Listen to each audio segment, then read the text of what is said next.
Hello, everyone. We are Astrano. My name is King. I am joined by our co-host today. Grace. Hi guys, it's Neff. And today we're going to talk about the third eye. So we've been talking about the chakra system.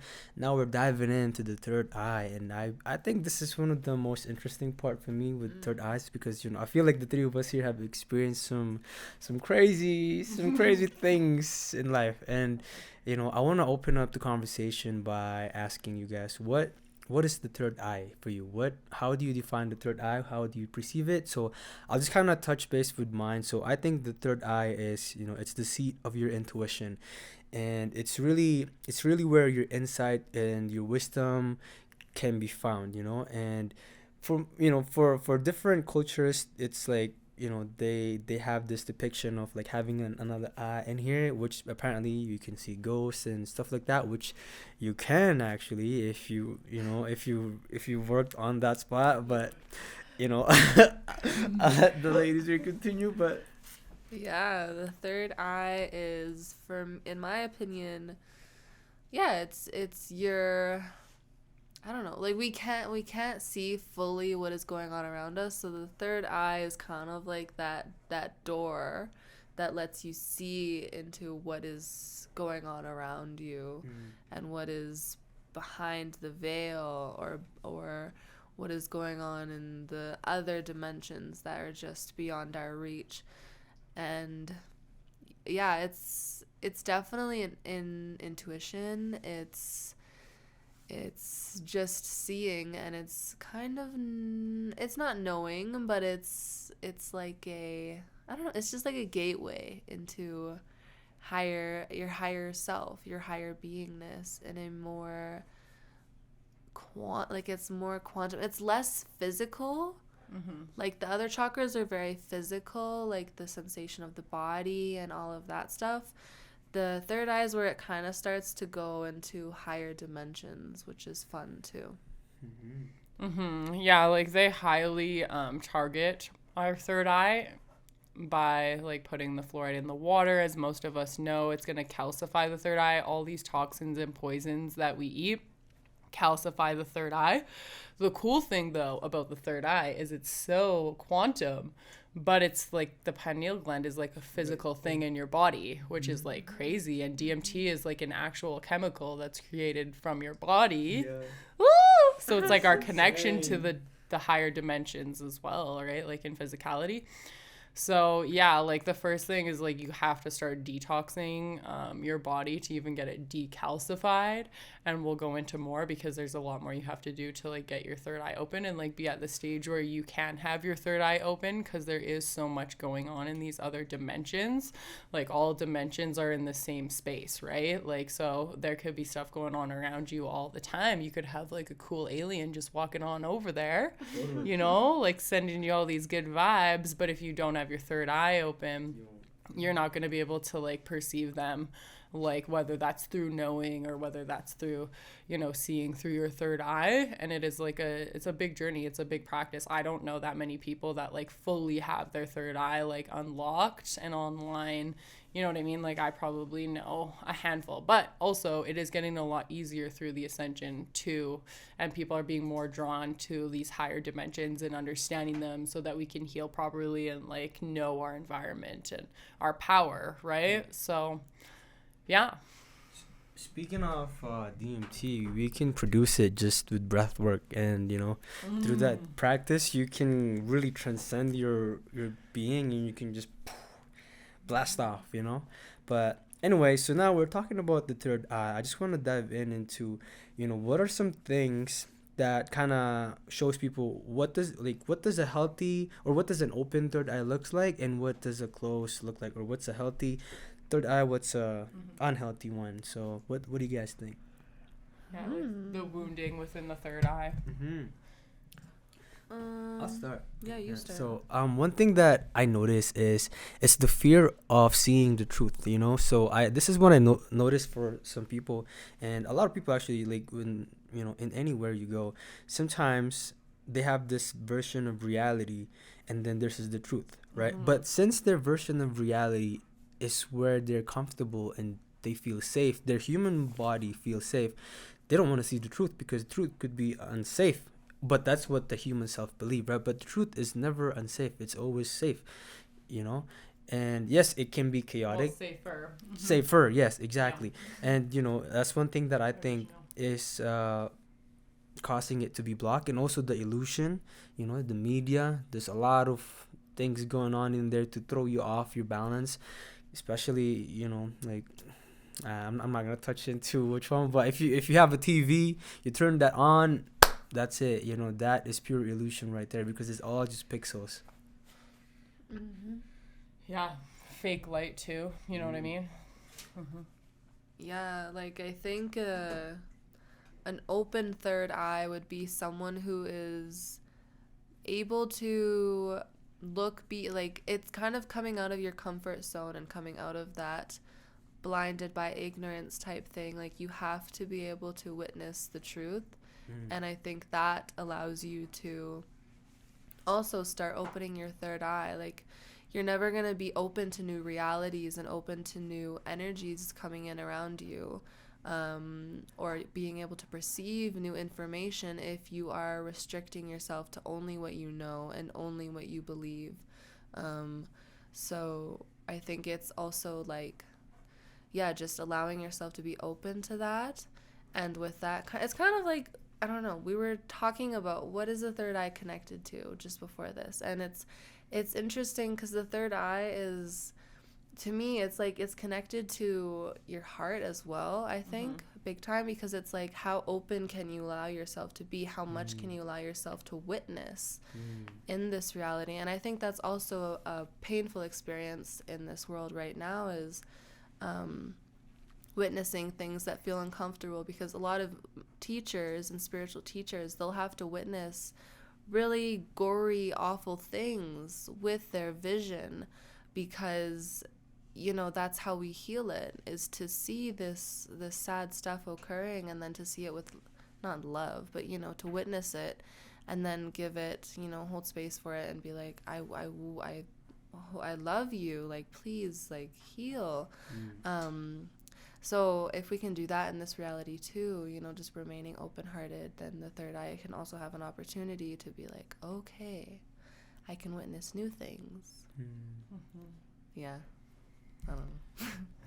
Yeah, no, that's good.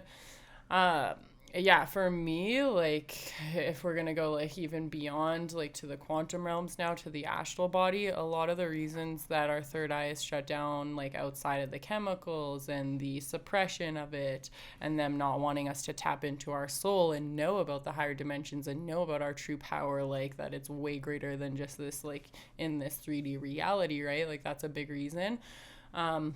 But it's like they're in astrally, like when you sleep, your astral body is traveling, right? And so sometimes, like Grace is saying, you can go through like gory or awful events. Like personally, your astral body can, and your astral body can see some really scary stuff. When you're younger, especially, you're going to have more reactions to, or like bigger susceptibility to react in fear.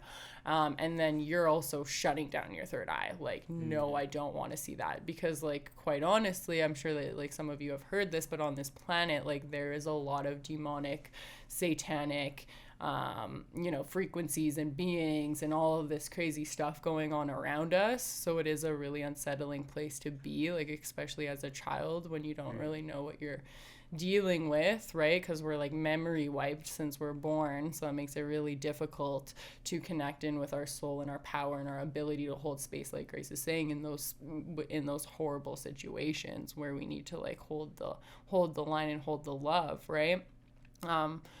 So yeah, that can be a big problem, and like clearing that up comes with, again, healing the astral body, like providing a lot of safety to those situations that where you felt a lot of fear, bringing your power back in. Because like when you bring your power back in, when you bring your love back in, then the fear can't exist in that space, right? Like you can't have love and fear in the same space. So we need to bring love back into those spaces. And it's cool because the pineal gland has 360 vision too. So you can use commandments like, restoring my 360 vision if you feel ready to bring it online. like we're saying with this fear aspect, sometimes it's shut down because you're just like not at the maturity or the level that you need to be, like able to hold space as, you know, your true self. Maybe that's not fully unlocked for you yet, and so it'd actually be counterintuitive for you to open the third eye, because you could really down spiral if you're not ready to see some of those things and hold space for some of those things. Now there is beauty and there's love and there's all these like soul family beings there for you, but yes, we have to deal with the dark side as well when we're in those dimensions and have our eye fully open, right? So yeah.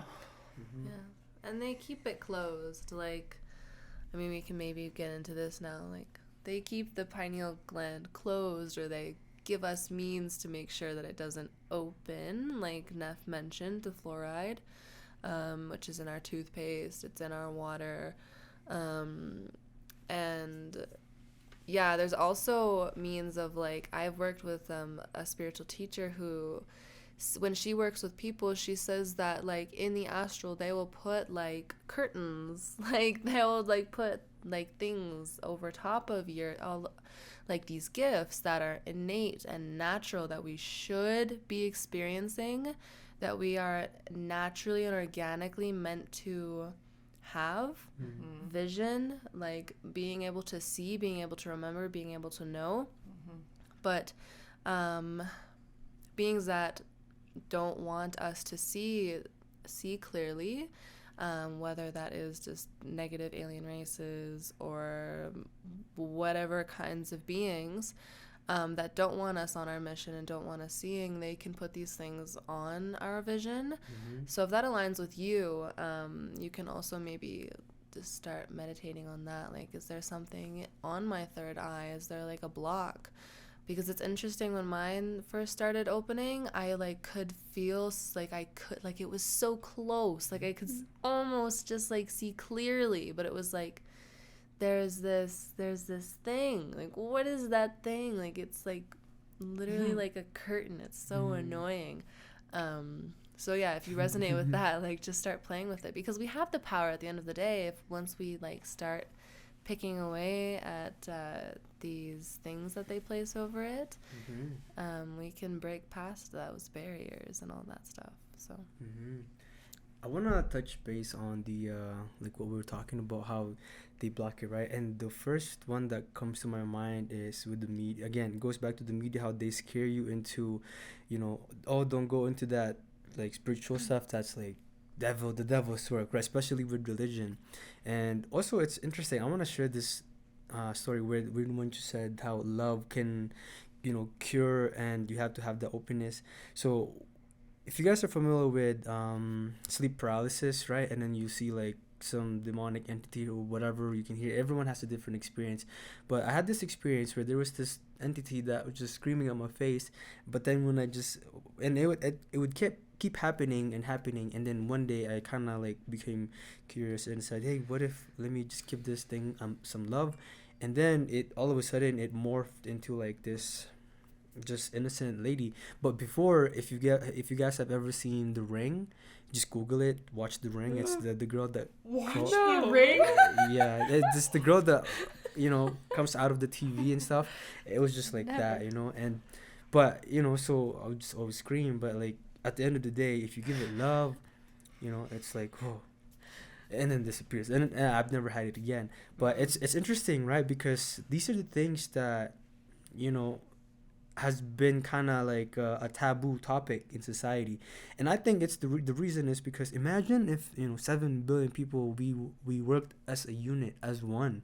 We'd be so powerful, we'd rule the universe. But some people don't like that, so they're like, I'm just gonna make all of you dumb, disconnect you and make you my slave, kind of, you know. But yeah, it's you know, we're trying to break that. Yeah, and that brings in also like the connection wise to the whole world, or like to each other, right? Like telepathy is a big thing that's run through the third eye as well, right? Because we're speaking now not like language like we talked about last podcast together, but we're speaking with like picture, we're speaking with light, symbol, and sound and feeling, like all of these things at once. So yeah, that'll be cool when we can get that online as a collective, because I've like definitely like tapped into telepathy with my guides and stuff like that. And it's just a way faster way of communicating. Like moving our mouths and all this stuff is like so slow. And it is a huge disconnection. Like we can't get stuff done. We can't connect with each other. Like we can't, work, together and in all these spaces when our third eye is shut down and when we don't have telepathy online.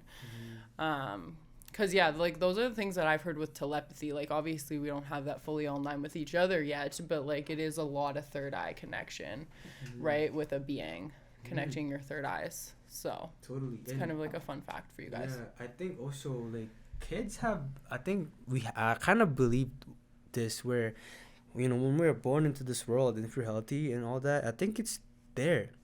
It's just once you're taken and brought into the system of the world, then you kind of like, you don't even become aware of it. Yeah. You're not even aware that it's there. And since you're not aware, it's like a muscle. If you don't use that muscle, then it becomes non-existent. And that's, it's just way deep down there, but it's there, but it's just asleep. And so now it's covered up with all this junk, with all the media, the food that we eat, and all this stuff. And so if you really want to tap that in, then you can activate it. And speaking of activating, let's talk about the ways that we do to open the third eye and allow us to see. Because also one thing that I notice with the healthy third eye is that it gives you the ability to perceive more a situation. If you look at one thing, let's say there's a situation, it gives you the ability to look at it at many angles, right? And the more open your third eye is, the more angles you can see. And I think that's beneficial, especially if you're in a position of really, if you just if you're a human being, I think this is beneficial, because this will help you so much in your life, just being able to see other people's perspective, your perspective, and how it all comes together, stuff like that. So one thing that for me has helped me out a lot is just curiosity, just being curious, asking myself, what was that? What is this?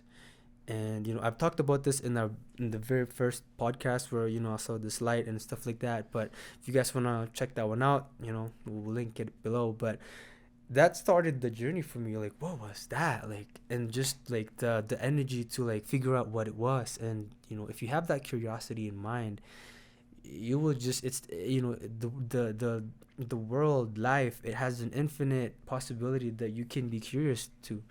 And I think it's a beautiful thing.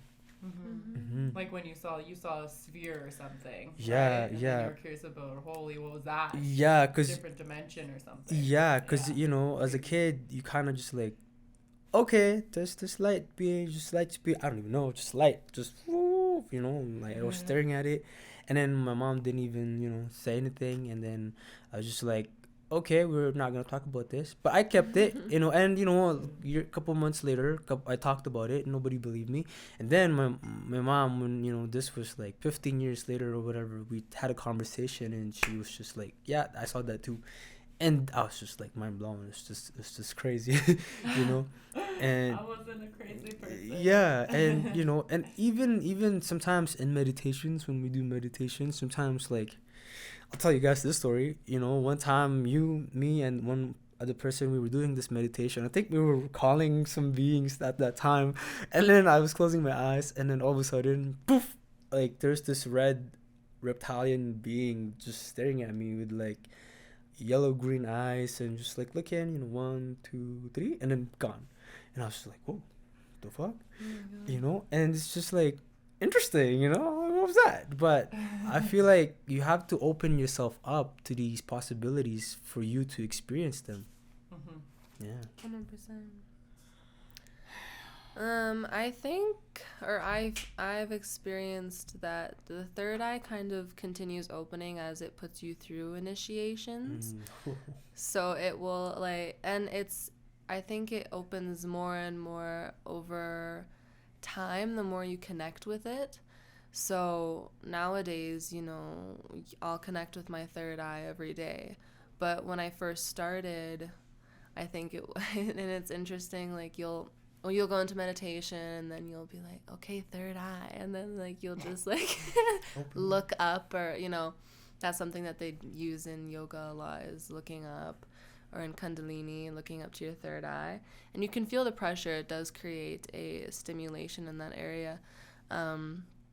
But yeah, like when you do that and then you actually get a symbol or like you see something, it's like, wow. Like, and it's not something that you put there. It's something that just kind of naturally comes in. It's a really magical experience. And two, I wanted to say that things like symbols and light that Neff kind of mentioned earlier, these are really powerful ways that your pineal gland and your third eye can receive information. It's kind of like its own language, especially light, I feel. Like that's like seeing color and such, that's like receiving like it's communication pretty much. Like you're receiving so much knowledge, and it's just like you can, and it's just light, it's just color, it's just what you're seeing in your vision. So that's beautiful too. And yeah, you can open it just by going into meditation and just ask for it, as would be my biggest recommendation. Ask for it. I wouldn't straight out say I command my third eye to open, because you never know what could happen. But Just have to do that.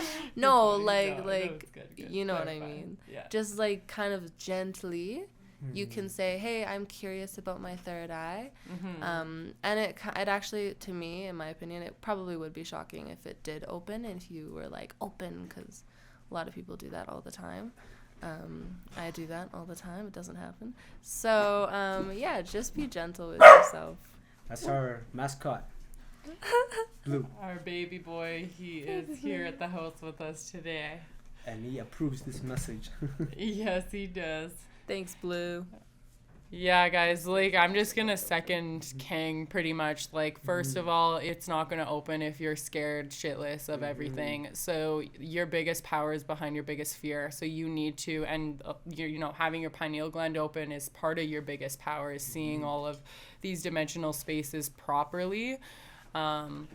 And so, yeah, you need to face those fears, and you do that through healing. You do that, like King is saying, through, bringing that love, practicing being that love in those moments where you might have fear come up, or you might have a, evil entity come into your space, and you can feel that, or you can, you're in a dream space, like sleep paralysis, and you bring that love. You have to practice that. It takes time.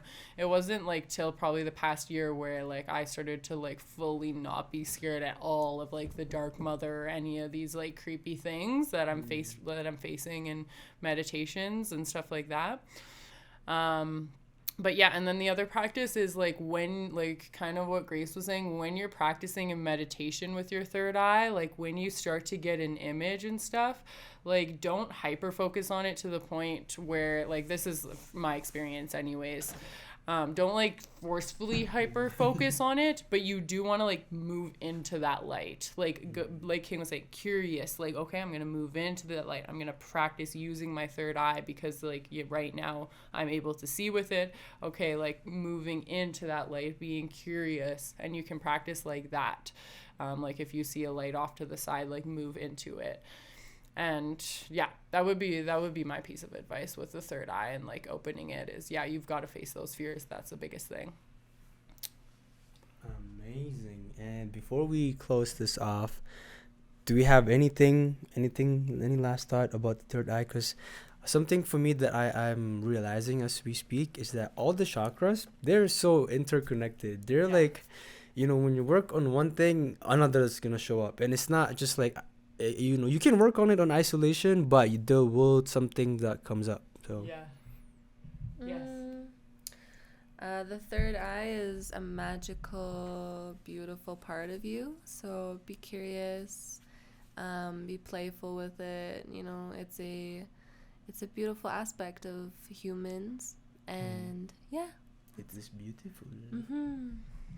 Yeah, just practice with it, play with it, have fun, bring a lot of love, like I said, and it'll come when it'll come. Like Grace was saying, kind of like, command for it to be open if it's in your highest good and highest joy. And until it does, just keep practicing and playing around. But yeah. All right. Love you guys. Much love.